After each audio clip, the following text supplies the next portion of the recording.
बाला के जंगल में एक छोटे से गांव का जिक्र है।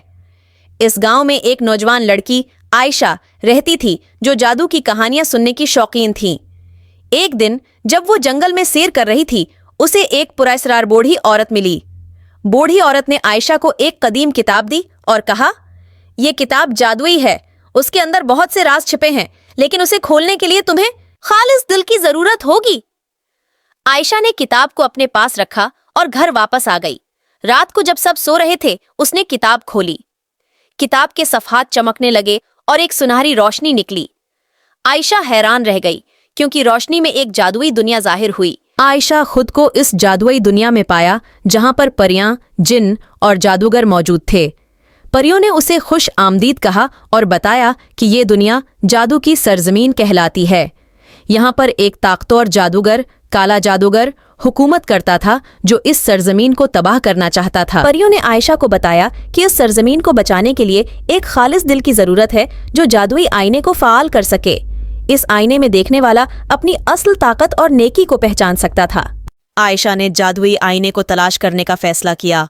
रास्ते में उसे कई मुश्किलात का सामना करना पड़ा, लेकिन उसकी नेकी और खालिस दिल की बदौलत उसने सब रुकावटों को पार कर लिया। आखिरकार आयशा आईने तक पहुंच गई। जब उसने आईने में देखा तो उसकी अपनी तस्वीर चमकने लगी और आईना एक जादुई तलवार में तब्दील हो गया।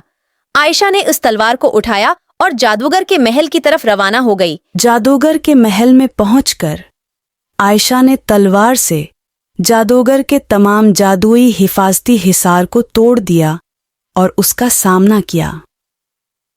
एक बड़ी लड़ाई के बाद आयशा ने जादूगर को शिकस्त दी और जादू की सरजमीन को आज़ाद करवा दिया। परियों और जिन्हों ने आयशा का शुक्रिया अदा किया और उसे एक खास तोहफा दिया, एक छोटा सा जादुई पत्थर जो हमेशा उसके दिल की नेकी को याद दिलाता रहेगा।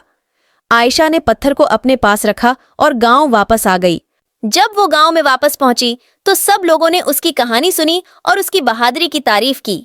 आयशा ने वो जादुई किताब गांव के बच्चों को दी ताकि वो भी उसकी तरह जादू और नेकी की कहानियां सुन सकें।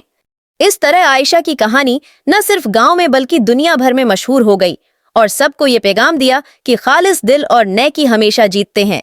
Please subscribe my channel